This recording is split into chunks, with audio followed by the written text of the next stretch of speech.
आज का हमारा टॉपिक है पार्लियामेंट। पार्लियामेंट संविधान में 79 आर्टिकल में उसका चर्चा है, जो कि पार्लियामेंट में दो हाउसेस है। There are two houses are there. The first one is Lok Sabha and another is Rajya Sabha. There are two houses are there. Okay, अब लोकसभा को और एक नाम से हम पुकारते हैं, वो है लोअर हाउस। राज्यसभा को हम पुकारेंगे upper house. Okay, the Lok Sabha another name is lower house, Rajya Sabha called the upper house. Okay, come to the Lok Sabha. Okay, Lok Sabha को हम लोअर हाउस पुकारते हैं। ठीक है, अब यहाँ पर लोकसभा में टोटली 545 मेंबर्स होते हैं। देख ले अच्छे से, there are totally 545 members are there. Okay, member of parliament, जो कि आपके आउट ऑफ 545 मेंबर्स आपके जो लोकसभा में होते हैं, उसमें से दो ऐसे मेंबर्स होते हैं आपके जो कि एंग्लो इंडियंस होते हैं। कौन से होते हैं? एंग्लो इंडियंस होते हैं। तो 543 मेंबर्स हमारे इलेक्टेड होकर आते हैं पब्लिक से, जो कि पीपल इलेक्ट कर उन्हें लाती है, और दो होते हैं एंग्लो इंडियंस। तो टोटल हो गए हमारे 545 मेंबर्स आर देयर इन दी लोकसभा। इसकी जो स्ट्रेंथ होती है, लोकसभा की जो स्ट्रेंथ होती है, वो होती है 545 मेंबर्स की होती है। और उनका जो स्पीकर होता है, उनको जो चलाने वाला होता है, जैसा कि स्कूल में प्रिंसिपल होते हैं।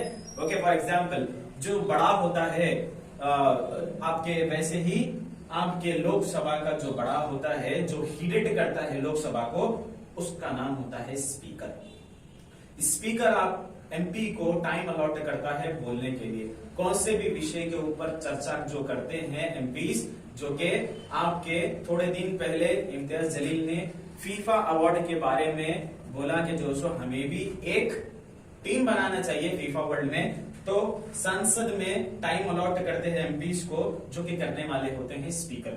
ठीक है, speaker is the headed by Lok Sabha.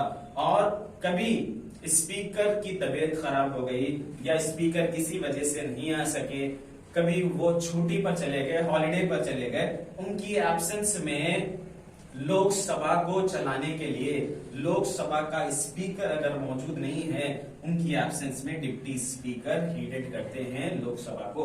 ये है आपका Lok Sabha. Come to the Rajya Sabha.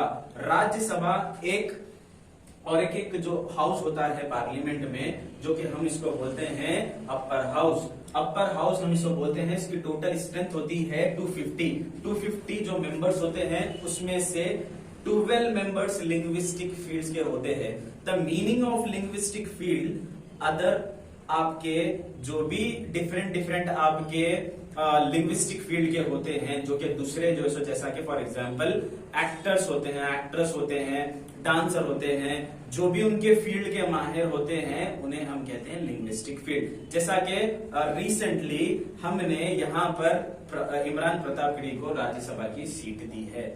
ऐसे बहुत सारे, जैसा कि यहाँ पर रवि किशन है, सनी देओल है, ऐसे बहुत सारे जो सो लिंग्विस्टिक फील्ड के होते हैं, जो कि उनको प्रेसिडेंट इलेक्ट करता है। ठीक है, अब ये हो गए 238 मेंबर्स, जो कि इनडायरेक्ट इलेक्शन होता है थ्रू दी इलेक्टोरल कॉलेज। उसका एक प्रोसीजर होता है इनडायरेक्ट इलेक्शन का, जो कि एमपीज के वहां के राज्यसभा के, जो कि इलेक्टोरल कॉलेज से होता है। वो हम अगले सेशन में उसकी बात करेंगे।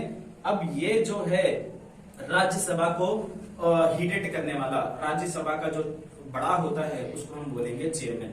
चेयरमैन जो है आपका बड़ा होता है राज्यसभा का, और चेयरमैन हमेशा राज्यसभा का वाइस प्रेसिडेंट ऑफ इंडिया होता है। बात याद रख लें, चेयरमैन राज्यसभा का हमेशा इंडिया का वाइस प्रेसिडेंट होता है। बात याद रख लें, अगर चेयरमैन अगर एब्सेंस है किसी वजह से, सेम लाइक स्पीकर का अभी हमने जैसे बात किया लोकसभा के, अगर लोकसभा का स्पीकर अगर एब्सेंट है, हॉलीडे पे है, कुछ भी वजह से, कौन से भी रीजन से अगर एब्सेंट है, तो उनकी जगह पे डिप्टी स्पीकर हीडेड करेगा लोकसभा को। सेम लाइक वाइज राज्यसभा में भी अगर चेयरमैन किसी वजह से यहाँ पर एब्सेंट है, हॉलीडे पे है, किसी वजह से भी, तो इनकी एब्सेंस में वाइस चेयरमैन यहाँ पे हिट करता है आपके राज्यसभा को। तो ये है हमारी पार्लियामेंट की डिटेल। और पार्लियामेंट जैसे हमने अभी पढ़ा कि अच्छे से देख लें। अगर आपको जो अब अगले सेशन में हम बात करेंगे इलेक्टोरल कॉलेज, जो कि इनडायरेक्ट इलेक्टेड मेंबर्स होते हैं राज्यसभा के, वो हम अगले सेशन में इसका इन डिटेल अच्छे से पढ़ेंगे। ये था पार्लियामेंट, जो कि आपको 10th क्लास में भी काम में आएगा और इंटर में भी काम में आएगा और कॉम्पिटिटिव एग्जाम्स में भी आप लोगों को बहुत ज्यादा हेल्प होगी ये डिटेल से। तो आप स्टडी वर्ल्ड में जुड़े रहिए। आप लाइक करें, शेयर करें, सब्सक्राइब करें अगले वीडियोस के लिए। Thank you.